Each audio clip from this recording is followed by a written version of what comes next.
Praise the lord. ప్రభువును ప్రియరక్షకుడునైన యేసుక్రీస్తు నామములో అందరికీ వందనాలు. బైబిల్ కొన్ని విషయాలలో ఇది మంచిది కాదు అని స్పష్టంగా తెలియజేస్తూ ఉంటున్నది.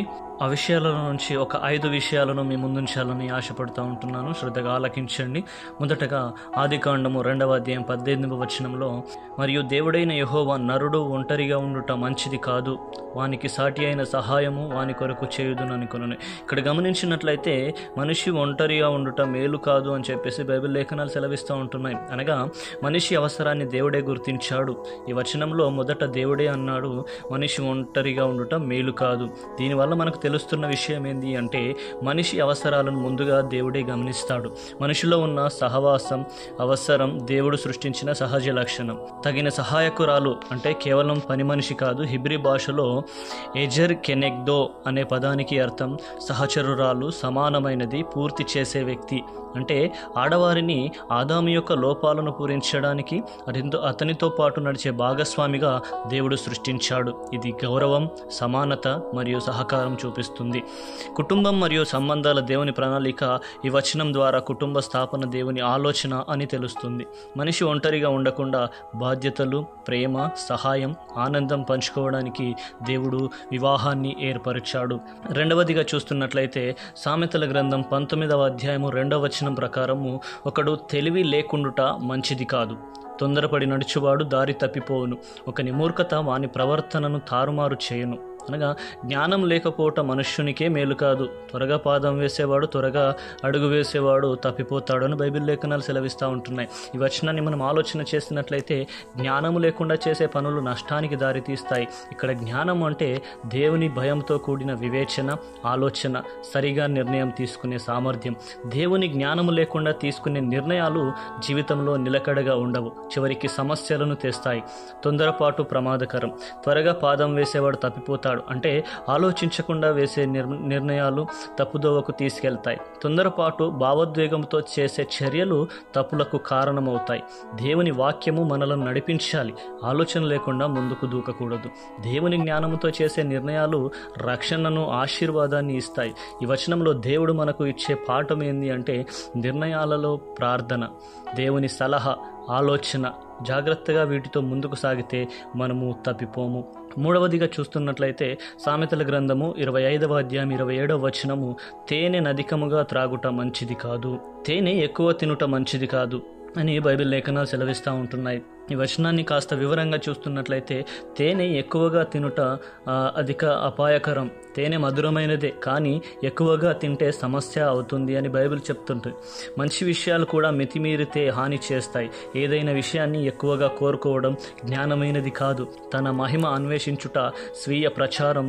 చెడు మనిషి తన గౌరవం ప్రతిష్ట కోసం తన మహిమ అన్వేషించుట అనగా స్వీయ ప్రచారం. చెడు మనిషి తన గౌరవం కోసం, ప్రతిష్ట కోసం ఇతరుల ముందు తన గురించి చెప్పుకోవడం, ప్రశంసలు కోరుకోవడం, పేరు కోసం పరుగులు పెట్టడం, ఇవి దేవుని దృష్టిలో సరి అయినవి కావు. దేవుడు మనం తక్కువ స్థాయి వినయంతో జీవించాలని, గౌరవం దేవుడే ఇస్తానని గుర్తు చేస్తూ ఉంటున్నాడు. వినయం దేవుని ఆశీర్వాదాలకు మార్గం. ఈ వచనం మనం ఆలోచన చేసినట్లయితే, మితిమీరని జీవితం, వినయం, దేవుని ముందర శాంతియుత హృదయం, ఇవి మనిషికి నిజమైన ఘనతను తెస్తాయి. స్వయంగా మనిషి సంపాదించుకునే ప్రయత్నం కాదు. 4వ విషయాన్ని చూస్తున్నట్లయితే సామెతలు 28వ అధ్యాయం 21వ వచనం ప్రకారము, పక్షపాతము చూపుట మంచిది కాదు, రొట్టె ముక్క కొరకు ఒకడు దోషము చేయును. పక్షపాతం దేవుని దృష్టిలో పాపం. పక్షపాతం అంటే ఎవరికైనా అన్యాయం చేయటం, ఒకరిని మాత్రమే ప్రీతిపాత్రుడిగా చూసి నిర్ణయం తీసుకోవడం, నిజాల్ని వదిలి వ్యక్తిని చూసి తీర్పు చెప్పడం. దేవుడు న్యాయం ప్రేమించేవాడు కాబట్టి పక్షపాత నిర్ణయాలు ఆయనకు అసహ్యంగా ఉంటాయి. చిన్న లాభం కోసం కూడా మనిషి తప్పు చేయగలడు. వచనంలో చెప్పిన విధముగా ఒక ముక్క రొట్టె కొరకు అంటే చాలా చిన్న లాభం, తక్కువ ప్రయోజనం, స్వల్ప ఆకర్షణ అంటే కొద్దిపాటి ప్రయోజనం కోసం కూడా మనిషి న్యాయాన్ని వదిలి తప్పుదో పడిపోవచ్చు. దేవుని వాక్యం మనకు హెచ్చరిస్తుంది, చిన్న లాభం కోసం పెద్ద నష్టం తెచ్చుకోవద్దు. న్యాయంతో, నిజాయితీతో జీవించుట దేవుని ఆశయం. దేవుడు కోరేది నిర్ణయాలలో నిఠారుతనం, వ్యక్తులను కాక నిజాన్ని ఆధారం తీసుకోవడం, లాభ నష్టాలను చూడకుండా న్యాయం పాటించడం.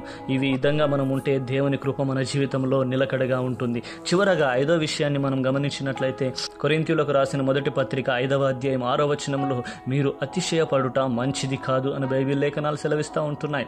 మీరు అతిశయపడుట మంచిది కాదు. ఈ వచనాన్ని మనం ఆలోచన చేసినట్లయితే పౌలు సంఘాన్ని హెచ్చరిస్తుంటున్నాడు. పౌలు కొరింథు సంఘంలో పాపం జరిగినప్పటికీ వారు దాన్ని లెక్క చేయలేదు. పైగా అతిశయం, గర్వం అనే విషయాలను చూపించారు. పౌలు చెప్తున్నాడు, పాపాన్ని తేలికగా తీసుకోవడం సరైంది కాదు. పాపం చూసి గర్వపడడం మరింత ప్రమాదకరం. ఈ వచనాన్ని చూస్తున్నట్లయితే పులిసిన పిండి కొంచెమైనను ముద్దంతయు పులియజేయనని మీరు ఎరుగరా అని లేఖనాలు సెలవిస్తూ ఉంటున్నాయి. అనగా చిన్న పాపం కూడా ప్రభావం చూపుతుంది. పులియబడి అంటే కొంచెం ఏస్ట్ పెట్టిన పిండంతా పులుస్తుంది. ఇది ఒక ఆత్మీయ రూపకం. సంఘంలో ఒక చిన్న పాపం కూడా మొత్తం సంఘంపై ప్రభావం చూపుతుంది. సమాజం, కుటుంబం, వ్యక్తి ఎక్కడైనా పాపాన్ని వదిలేస్తే అది పెద్దదై అందరినీ ప్రభావితం చేస్తుంది.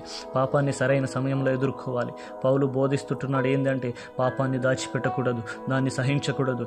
గట్టి ప్రేమతో, సత్యంతో దాన్ని సరిచేయాలి. దీంతో సంఘం పవిత్రంగా దేవునికి ఇష్టమైనదిగా ఉంటుంది అని చెప్పేసి బైబిల్ లేఖనాలు సెలవిస్తూ ఉంటున్నాయి. ప్రియ సహోదరి, సహోదరుడా, ఈ 5 విషయాలను బట్టి నిన్ను పరీక్షించుకొని దేవునికి ఇష్టము లేని ఈ 5 విషయాలను వదిలేసి దేవునికి నమ్మకమైన దాసునిగా, నమ్మకమైన దాసురాలిగా ఉంటావని ప్రభు పేరిట మీకు మనవి